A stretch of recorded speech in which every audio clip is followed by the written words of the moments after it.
Friends, hello, welcome to whistle మస్తీ. నేను మీ కార్తిక్. ఇప్పుడు వరకు ఎవరైనా ఈ విజిల్ మస్తీ యూట్యూబ్ ఛానల్ కనుక సబ్స్క్రైబ్ చేసుకోవాలన్నట్టయితే ప్లీజ్ డూ సబ్స్క్రైబ్. కింద గంట బటన్ కదా, దాన్ని కొట్టడం అస్సలకి మర్చిపోద్దు. ఈరోజు మ్యాచ్ అయితే హైదరాబాద్ ఓడిపోవడం జరిగింది. ఢిల్లీ క్యాపిటల్స్తో జరిగిన మ్యాచ్ ఇది. అబుదాబిలో జరిగింది. ఇది వచ్చేసి క్వాలిఫైయర్ 2. ఎవరైతే గెలుస్తారో వాళ్ళు వెళ్ళి ముంబైతో ఫైనల్ నవంబర్ 10th జరిగే మ్యాచ్లో ఆడతారనమాట. సో అలాంటిది ఢిల్లీ హ్యాపీగా ఫైనల్కి వెళ్ళిపోయింది. ఎస్ఆర్హెచ్ అయితే ఇంటికి మొత్తం అన్ని సర్దుకొని ఇంటికి బయలుదేరిపోయారనమాట. సో ఇలా జరిగిన మ్యాచ్ ఒక 17 runs తేడాతో ఓడారని కూడా చెప్పుకోవచ్చు హైదరాబాద్. అండ్ నేనేంటే ఈరోజు ఇక్కడ ఒక పార్క్ కైండ్ ఆఫ్ దానికి వచ్చున్నాను. సో ఇక్కడ మీకు కొన్ని ఇలా సన్సెట్ అవుతున్న టైంలో మీకు ఒక రివ్యూ ఇద్దామని అనుకుంటున్నాను అనమాట. అండ్ రివ్యూలో భాగంగా ఏంటంటే ఫస్ట్ బ్యాటింగ్ చేసింది ఢిల్లీ టాస్ గెలిచాడు. శ్రేయస్ అయ్యర్ మంచిగా బ్యాటింగ్ చేశాడు. సో బ్యాటింగ్లో భాగంగా వీళ్ళు 189 runs చేశారనమాట. సో ఈ 189 runs చాలా పెద్ద స్కోర్ హైదరాబాద్కి చెప్పాలంటే. అండ్ ఎస్పెషలీ గబ్బర్ శిఖర్ ధవన్ అద్భుతంగా తను బ్యాటింగ్ చేసి మంచి 78 runsతో అద్భుతంగా ఆకట్టుకున్నాడు.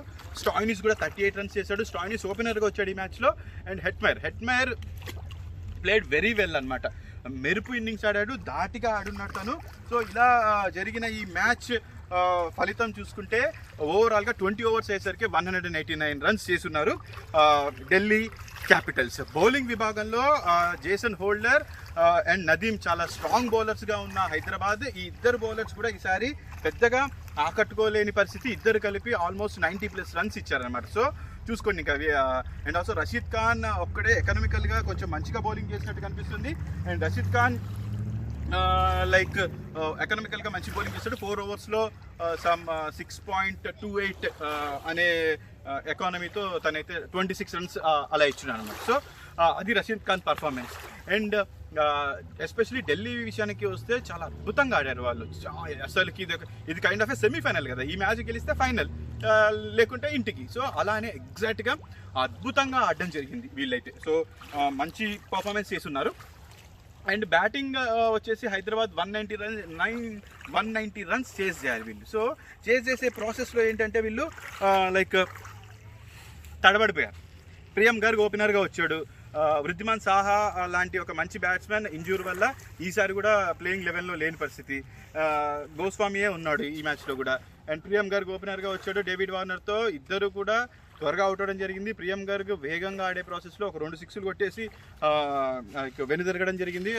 అండ్ వార్నర్ కూడా భారం ఎక్కువైపోయేసరికి తను కొంచెం త్వరగానే వికెట్ పడ్డది. కేన్ విలియమ్సన్ ఎప్పుడు ఒక హీరో ఇన్నింగ్సే ఆడుతూ ఉంటాడు తను. మళ్ళీ ఈసారి కూడా 68 runs చేశాడు. తను ఉన్నంతసేపు ఓకే మళ్ళీ కేన్ విలియమ్సన్ గెలిపిస్తాడు అని అనుకుంటూ ఉన్న టైంలో తనకి తోడుగా ఒకళ్ళు ఎవరైనా ఉండి అట్లాంటి ఇన్నింగ్స్ కనుక మంచి ఇన్నింగ్స్ ఆడి ఉంటే వేరేలా ఉండేది కథ.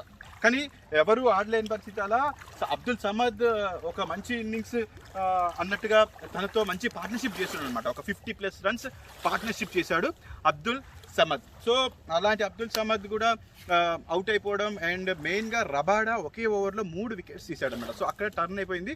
ఓవరాల్గా రబాడా 4 wickets తీయడం జరిగింది. అండ్ మార్కస్ స్టోయినిస్ బ్యాటింగ్లో ఎంత అద్భుతంగా చేశాడో బౌలింగ్లో కూడా 3 wickets తీశాడు. So and player of the match కూడా మార్కస్ స్టోయినిస్కి వచ్చింది. సో అండ్ ఇలా మొత్తం చూసుకుంటే హైదరాబాద్ ఒక 17 runs తేడాతో ఓడిపోయింది. 172 runs for the loss of 8 wickets మాత్రమే చేశారు వీళ్ళు 20 overs. కేన్ విలియమ్సన్ చేసిన 68 runs is the highest total individual score for Sunrisers Hyderabad. So ఈ సీజన్ అబుదాబిలో జరిగిన IPL 13 సీజన్లో అయితే 2020 ఈ ఇయర్లో వీళ్ళు కథ ముగిసింది. ప్లే ఆఫ్స్కి రావడం జరిగింది కానీ ఫైనల్కి వెళ్ళలేకపోయారు. ఇక్కడతో ఇంకా సమాప్తం అయిపోయింది అనమాట వీరి పరిస్థితి. బట్ కొన్ని వీళ్ళు నెక్స్ట్ సీజన్కైనా కొన్ని మార్పులు చేసుకొని డెఫినెట్గా రావాల్సి వచ్చేట్టుగానే కనిపించింది అనమాట. చూద్దాం ఎలా ఉంటుంది ఏంటని. అండ్ నెక్స్ట్ మ్యాచ్ వచ్చేసి November 10th Delhi Capitals versus Mumbai Indians జరగబోతుంది ఫైనల్ మ్యాచ్. సో ఆ మ్యాచ్ ఎవరు గెలుస్తారు? మళ్ళీ ముంబై డిఫెండింగ్ ఛాంపియన్ కాబట్టి మళ్ళీ ముంబైకి వస్తుందా, లేకుంటే ఫస్ట్ టైం ఢిల్లీ కప్పు ఎత్తబోతుందా అనేది కూడా మనం వేచి చూడాల్సింది. అండ్ మళ్ళీ ఒకసారి అలా సన్సెట్ అవుతుంది, సన్సెట్ అయిందనే చెప్పొచ్చు. సో మీకు కనుక ఈ వీడియో నచ్చినట్టయితే లైక్ చేయండి, షేర్ చేయండి అండ్ ఆల్సో కామెంట్ కూడా చేయండి. అండ్ కింద గంట పట్టుకుంది కదా, దాన్ని కొట్టడం అస్సలు మర్చిపోవద్దు. Please do subscribe to whistle మస్తీ. మీ కార్తీక్ మీకు చెప్తున్నాడు బాయ్.